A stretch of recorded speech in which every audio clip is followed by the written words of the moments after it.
ഈശോയുടെ 15 രഹസ്യ സഹനങ്ങൾ.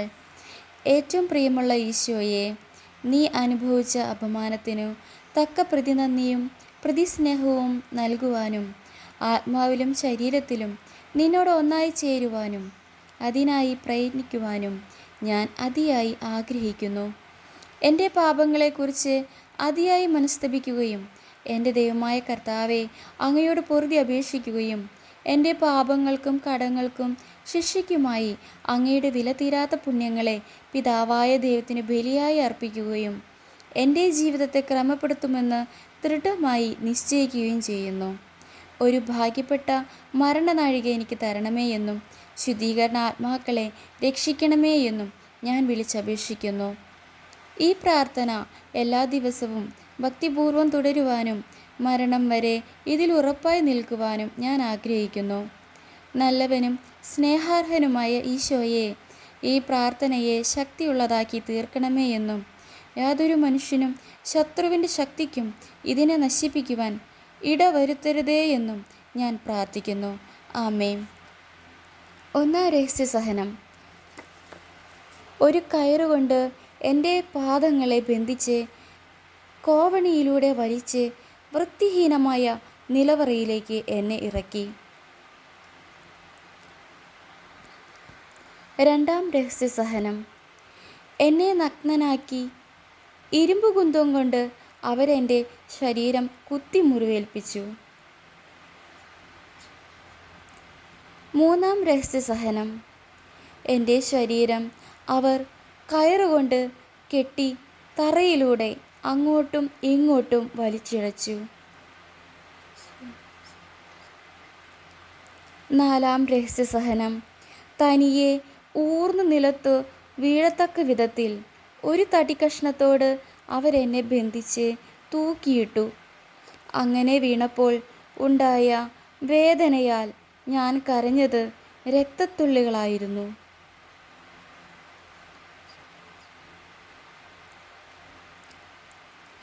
അഞ്ചാം രഹസ്യസഹനം. ഒരു തൂണിൽ കെട്ടിയിട്ട് പലവിധ ആയുധങ്ങൾ കൊണ്ട് അവരെന്നെ കുത്തി മുറിവേൽപ്പിച്ചു. കല്ലുകൾ കൊണ്ട് എന്നെ എറിഞ്ഞു. തീക്കനുകൾ കൊണ്ടും പന്തം കൊണ്ടും എന്നെ പൊള്ളലേൽപ്പിച്ചു. ആറാം രഹസ്യസഹനം. കുന്തം കൊണ്ടും തോലുരിയുന്ന ഉളി കൊണ്ടും അവരെന്നെ കുത്തി തൊലിയും മാംസവും രക്തധമനികളും ചീന്തിക്കീറി. ഏഴാം രഹസ്യസഹനം.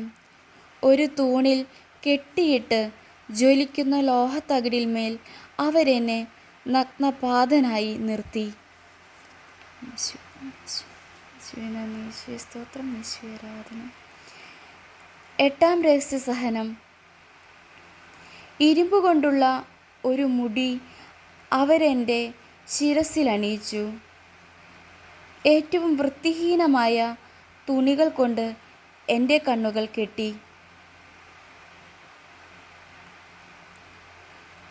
ഒമ്പതാം രഹസ്യസഹനം. ശരീരത്തിൽ ആഴപ്പെട്ട മുറിവുകൾ ഉണ്ടാകത്തക്ക വിധം കൂർത്ത ആണികൾ ഉള്ള പീഠത്തിൽ അവരെന്നെ ഇരുത്തി. പത്താം രഹസ്യസഹനം. പീഠത്തിലെ ആണി മൂലമുണ്ടായ മുറിവിലേക്ക് ഈയവും കീലും അവർ ഉരുക്കിയൊഴിച്ചു. അതിനുശേഷം പീഠത്തിൽ നിന്നും എന്നെ തട്ടി താഴെയിട്ടു. 11-ാം രഹസ്യസഹനം. താടി മീശ പറിച്ചതിലൂടെ ഉണ്ടായ ദ്വാരങ്ങളിൽ സൂചിയും ആണിയും കയറ്റി അവരെന്നെ വേദനിപ്പിക്കുകയും അവഹേളിക്കുകയും ചെയ്തു. 12-ാം രഹസ്യസഹനം. കുരിശിലേക്ക് തള്ളിയിട്ട് ഒരു കയറുകൊണ്ട് അവരെന്നെ കുരിശുമായി വരിഞ്ഞു കെട്ടിയതുമൂലം ശ്വാസമെടുക്കുന്നതിന് എനിക്ക് സാധിക്കുമായിരുന്നില്ല. 13-ാം രഹസ്യസഹനം. നിലത്തു കിടന്ന എൻ്റെ നെഞ്ചിൽ കയറി നിന്ന് അവരെൻ്റെ തല തറയിൽ അമർത്തിപ്പിടിച്ച് വേദനിപ്പിച്ചു. ശിരസിലെ മുൾമുടിയിൽ നിന്ന് ഒരു മുള്ളെടുത്ത് എൻ്റെ നാവിൽ കുത്തിയിറക്കി. 14 രഹസ്യസഹനം. ഏറ്റവും വൃത്തിഹീനമായ അഴുക്ക് അവർ എൻ്റെ വായിലേക്ക് ഒഴിച്ചു തന്നു.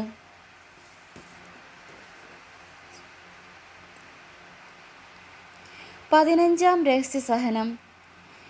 ഏറ്റവും അപമാനകരമായ വാക്കുകളും ശൈലികളും അവർ എൻ്റെ മേൽ പ്രയോഗിച്ചു. എൻ്റെ കൈകൾ പുറകോട്ട് കെട്ടി വളരെയധികം പ്രഹരങ്ങളേൽപ്പിച്ചു.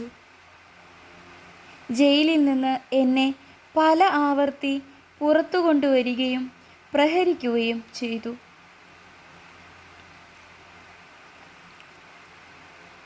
പ്രാർത്ഥന. എൻ്റെ കർത്താവായ ദൈവമേ, അങ്ങയുടെ 15 രഹസ്യസഹനങ്ങളെയും ചിന്തപ്പെട്ട തിരുരക്തത്തെയും ഓർത്ത് അങ്ങയെ ആരാധിക്കുകയും പുകഴ്ത്തുകയും വണങ്ങുകയും ചെയ്യുക എന്നത് എൻ്റെ മാറ്റമില്ലാത്ത ആഗ്രഹമാണ്.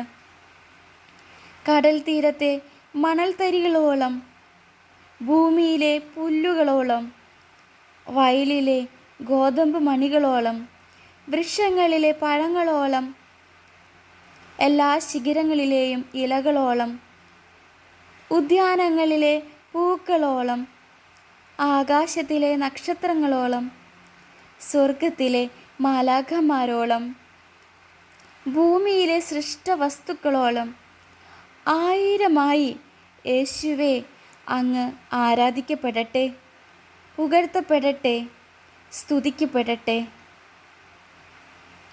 നമ്മുടെ കർത്താവായ യേശുവും അവിടുത്തെ തിരുഹൃദയവും തിരുരക്തവും ദൈവിക അർപ്പണമായി ദിവ്യബലിയും എത്രയും വണക്കമേറിയ അൾത്താരയിലെ കൂദാശയുമായ വിശുദ്ധ കുർബാനയും ഏറ്റവും പരിശുദ്ധയായ മറിയത്തിലൂടെയും മഹത്വമേറിയ സ്വർഗത്തിലെ മാലാഖ വൃന്ദത്തിലൂടെയും വിശുദ്ധരുടെ ഗണത്തിലൂടെയും ഇന്നും എന്നേക്കും ആരാധിക്കപ്പെടട്ടെ, മഹത്വപ്പെടട്ടെ. ആമേൻ.